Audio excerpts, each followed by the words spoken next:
domanda, diciamo che noi siamo più interessati a sviluppare i contenuti, a essere editori che non concessionari di terzi, a parte eccezioni su cose belle, potenziali, interessanti. Sto operando e lavorando per vincere la partita. Abbiamo ancora davanti a noi 4 giorni, mi faccio la domanda, grazie. El año 2016 fue un año duro para Unidad Editorial, el grupo editor de El Mundo y El Marca. En primer lugar, porque ese año aplicó un ERE que supuso que salieran de la compañía un importante número de trabajadores. En los últimos días los periodistas estamos informando sobre nuestra profesión, sí. El caso del ERE del Mundo, la huelga de ayer. El ERE del Mundo me parece una tragedia. En esas condiciones el periódico dudo mucho que sea viable. En esas condiciones.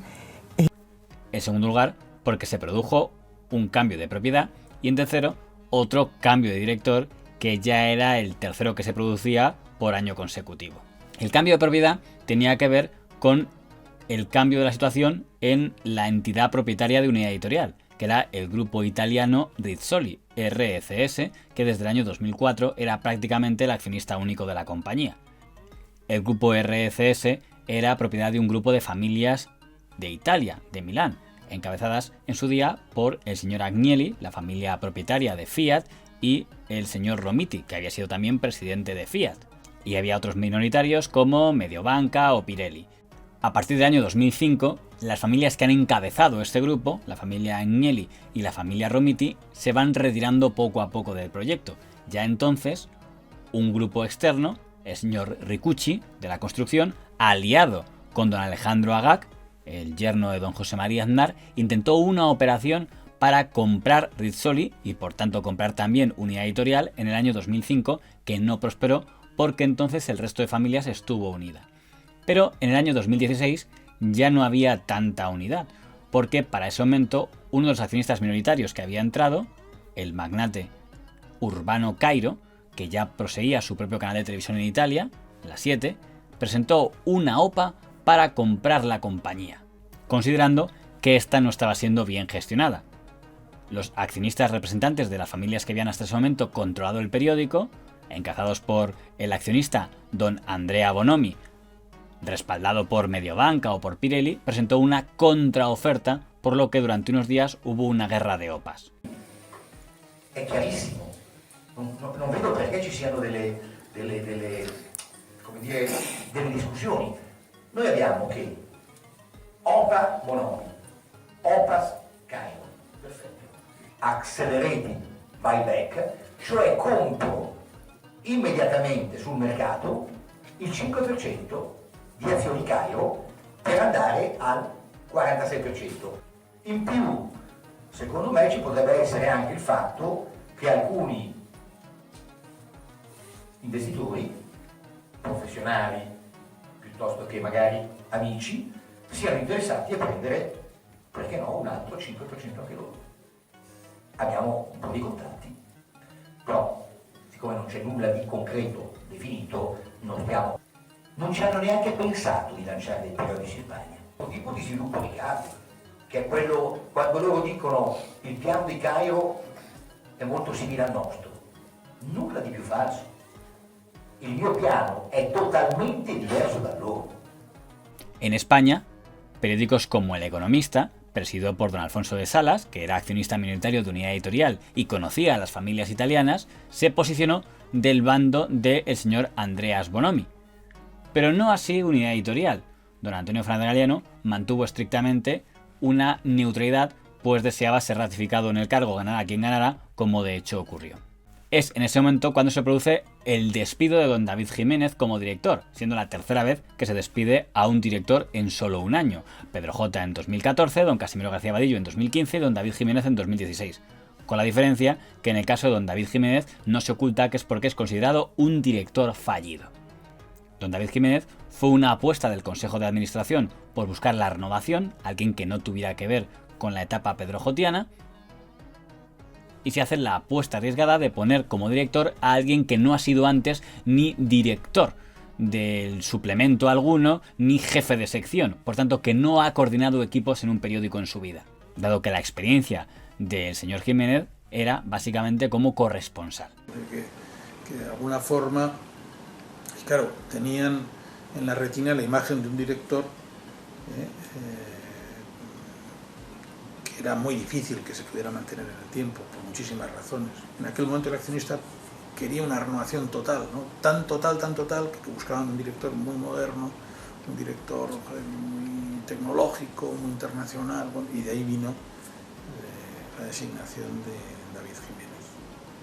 David Jiménez fue un director fallido. Si el objetivo era que pacificara la redacción entre los distintos grupos y distintos egos que pudiera haber entre redactores, colaboradores, etc., no lo consiguió.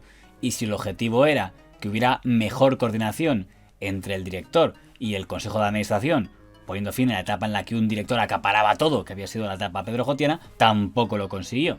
De ahí que se considere que fue un director fallido. En un momento de confusión del periodismo se entendió que había que explorar una fórmula nueva del nuevo periodismo, etcétera, etcétera. Se trajo una persona como David Jiménez, realmente que no había dirigido absolutamente nada, ni una sección, ni ningún grupo humano, y bueno, pronto se vio que había resultado un proyecto fallido. Pedro J, cuando asumió la dirección, Pues verdad, cuando era joven tampoco. No había asumido nada tampoco, ¿no? Pues quizá por también querer hacer ver que los directores los ponían ellos, que ya se acabó la etapa anterior. Es en ese momento cuando el señor Fernández Galiano quiere nombrar como nuevo director del Mundo al que es su adjunto y que sí goza de su confianza, por tanto se puede suponer que va a haber una buena coordinación con él, que es don Francisco Rosell, pero no puede hacerlo porque está la guerra de las sopas y hasta que no haya un nuevo propietario que ratifique ese nombramiento, prefiere que haya un director en funciones. Por eso, durante casi otro año, el señor don Pedro Cuartango está como director en funciones, hasta que finaliza la OPA. Urbano Cairo gana al señor Bonomi, se convierte en el nuevo dueño de Unidad Editorial. Pero en ese momento se produce una OPA en el grupo matriz italiano del grupo, y como consecuencia de esto pues se toma una decisión, pero no se puede nombrar un director hasta che se termine la OPA. Questo non l'ho mai letto in nessun piano della RCS, neanche in un piano di Bonomi, che ha dedicato, mi dicono, 3 ore di una call con dei giornalisti ieri a parlare male del mio piano senza dire nulla di quello che lui farebbe. Cioè soltanto a parlare male di noi. Non capisco. 2 periodici in Spagna non lanciano nulla da 10 anni. Ha lanciato un'unica cosa recentemente, la Gazzetta TV, e hanno pagato a piene mani per chiudere i contratti. Non lanciano nulla da mai, da 10 anni, da 8 anni, 10 anni. Ratifica a don Antonio Fernández Galiano como presidente y le autoriza a que nombre a don Francisco Rosell como nuevo director del periódico, poniéndose así fin a la etapa de inestabilidad que había habido en el Mundo desde enero de 2014. Pedro García Cuartango siempre fue un director en funciones. Él quería ser director, y me lo dijo en muchas ocasiones. Poco tiempo, ¿no? El problema ¿cuál fue? Es decir, que se produjo una OPA en Italia. Entonces, claro, lo que iba a durar 2 meses... Acaba siendo un año. Se complicó porque hubo una contraopa. El nombramiento del señor Rosell podría haber sido bastante antes si no hubiera sido por ese ambiente de... Lo previsto es que hubiera sido antes, ¿no? Pero al Consejo de Administración de Unidad Editorial aún le quedaba un susto, y es que don David Jiménez presenta una demanda contra ellos, asesorado por la abogada doña Cruz Sánchez de Lara, es decir, por la esposa de don Pedro J. Ramírez, contra Unidad Editorial por haber vulnerado su libertad de expresión y su cláusula de conciencia. Es decir, que según don David Jiménez, el Consejo de Administración de Unidad Editorial le había estado presionando y censurando durante su etapa como director, excediendo, según la demanda, las funciones que un consejo puede tener sobre el director al que paga. Si aquella demanda hubiera prosperado, don David Jiménez podría haberse convertido en el primer director que le ganaba un juicio a su empresa propietaria. Pero no fue así porque al final llegó a un acuerdo económico. A cambio de cobrar una importante indemnización millonaria, retiró aquella demanda.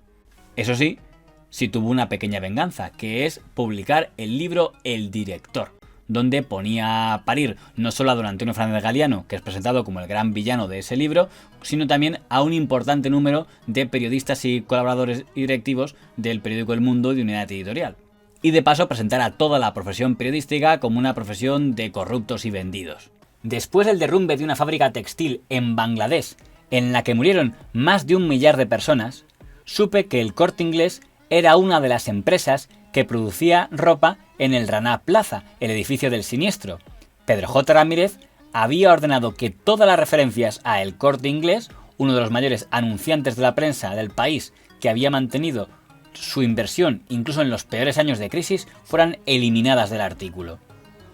Casimiro García Vadillo siempre había sido visto como un enlace con el establishment, cuidando las relaciones y haciendo de poli bueno cuando al director se le iba la mano.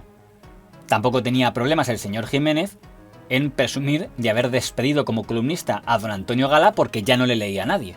Prescindí de firmas como la de Antonio Gala, uno de nuestros intocables desde hacía más de 2 décadas. No tenía nada contra el autor, pero su sueldo no podía justificarse con la publicación de una columna diaria con un párrafo de extensión.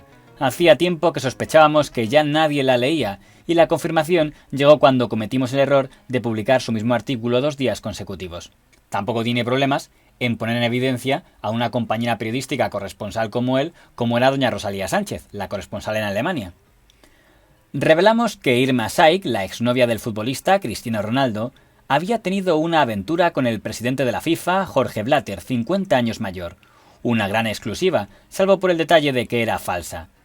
Que la autora, Rosalía Sánchez, creyera lo que había escrito era lo de menos. Había incumplido las mínimas prácticas periodísticas de comprobación, elaborando su información con fuentes de tercera y rumores. Villano, pues no me tengo por un villano, desde luego, ¿no? Pedro J. Ramírez solía decir que todo empezó a torcerse, para el periódico, el día que Fernández Galiano aprendió italiano y se llevó su arte para la intriga a Milán. En realidad, había sido mucho antes, el día que él lo escogió como gerente del diario. Mientras me marchaba, pensé que nunca volvería a conocer a alguien tan elegantemente implacable en la traición como Antonio Fernández Galiano. Tan cortés en la eliminación de sus adversarios o más condicionado por el miedo a que los demás vieran cómo realmente era, jamás se quitaría la máscara, no podía, porque detrás no había nadie. El señor Francisco Rosell, el actual director del diario El Mundo, tampoco sale muy bien parado en el libro de don David Jiménez. Francisco Rosell tenía muy mala prensa, sobre todo después de que en las últimas elecciones andaluzas abandonara su puesto para irse a una tertulia televisiva en plena noche electoral y mientras sus redactores trabajaban a destajo. Fernández Galiano y Francisco Rosell eran profundamente miedosos, entendían el periodismo como un intercambio de favores y veían la lealtad como una enfermedad debilitante. Al situar a Rosell en un despacho junto al suyo, Fernández Galiano lo convirtió en su conserje, de la misma forma que había hecho Pedro J. Ramírez con él 20 años antes. Y 3/4 de lo mismo para el que fuera director general de Unidad Editorial, don Javier Cabrerizo. ¿Por qué iba un directivo recién llegado como Javier Cabrerizo, sin ninguna vinculación emocional con el periódico o con su director, a poner su puesto en riesgo para defender aquello en lo que no creía? Su cobardía prolongó su paso por la empresa un tiempo, pero no le protegió frente a Fernández Galiano. 2 años después, recibió la patada de todas formas y se marchó a llevar las finanzas de una compañía de seguridad, posiblemente sin notar la diferencia. Don David Jiménez pinta una redacción de El Mundo donde parece casi que él era el único periodista libre y estaba rodeado de divos codiciosos y ambiciosos que solo querían quedar bien con el jefe para ascender puestos. Por ejemplo, a don Carlos Segovia le describe como alguien que hablaba con sus jefes a sus espaldas. Carlos Segovia, nuestro corresponsal liberado en la sección de Economía, escribía todas las semanas un artículo sobre el poder del dinero. Cada poco tiempo venía a mi despacho a pedirme una promoción, justificándola en que podría ser mi enlace con el establishment y ahorrarme esa parte del trabajo que sospechaba que no me gustaba. Me dijo que tenía una información delicada sobre Alierta. 1 hora después de que Carlos Segovia abandonara mi despacho, recibí la llamada de Fernández Galiano. Lo de Alierta, dijo, eso no puede salir. Me sorprendió que estuviera al tanto de una historia que yo no había mencionado. Supuse que Carlos Segovia se lo había adelantado y no me gustó. Otro ambicioso, según don David Jiménez, don Javier Gómez, que dirigía el suplemento Papel y llegó a ser subdirector del periódico. La empresa había contratado un equipo para desarrollar la nueva revista, poniendo a Javi Gómez, uno de los poetas muertos que se había marchado un tiempo a la televisión y regresaba como subdirector. En San Luis le habían guardado el mote de su primera etapa, Javi Dios, por el concepto inmejorable que tenía de sí mismo. Javi Gómez, el responsable de Papel, dio un discurso sobre el futuro del diario que fue interpretado por los presentes como el lanzamiento de su candidatura al trono por si el motín de Aranjuez terminaba como el de principios del siglo XIX, en destronamiento y sucesión. En lo que se refiere a don Joaquín Mansó, el perfil que don David Jiménez hace de él no es precisamente favorable. Don Joaquín Mansó, que había llegado a jefe de opinión, se presentó voluntario. Nuestra relación había sido rocosa desde el inicio, porque pensaba que ese puesto le venía grande y a los pocos días le sustituí por Pedro García Cuartango. Mi decisión alejaba a Joaquín Mansó de unos despachos por los que sentía una atracción casi fetichista. Aprovechaba las ausencias de mis adjuntos para encerrarse en sus oficinas. Tras mi cese, se encariñó con mi despacho. Mansó se entregó en la causa de proteger a su nuevo padrino, escribió una carta en contra de mi demanda y la colgó en el tablón de anuncios junto al baño más concurrido de San Luis. San Luis es la sede del diario El Mundo. Otra destinataria del ajuste de cuentas del señor Jiménez es doña Lucía Méndez. Lucía Méndez añadió su nombre en primer lugar y me pareció coherente que tratara de acabar lo que había empezado al aliarse con Fernández Galiano. La redacción tenía ahora sus facciones. Lucía Méndez representaba a la izquierda y hablaba de los chicos de Podemos con creciente simpatía en un giro que chirriaba con su pasado en el gabinete de prensa de José María Aznar. Aunque probablemente el que se lleva la peor parte de todos los perfiles de la redacción del Mundo que traza a don David Jiménez es el que era su vicedirector, don Agustín Peri. Sus deslealtades habían pasado a ser tan asiduas y me llegaban desde tantos puntos que no tuve duda de que su intención había sido provocar el incendio que terminaría prendiendo. Él trabajaba para minar el proyecto que trataba de sacar adelante y buscaba construir su candidatura para, llegado el momento, ocupar el lugar que pensaba que le correspondía como director. Peri había trabajado a contrarreloj para tratar de montar una alternativa y sumar apoyos, sin darse cuenta de que la mayor parte de la redacción no le habría seguido a una fiesta con barra libre. Para algunos era un simple ajuste de cuentas, más habitual cuando una persona se va a jubilar que cuando solo ha estado un año de director, pero para otros era una justificación como para querer dar a entender que él no había funcionado como director porque era demasiado puro para una profesión llena de facinerosos.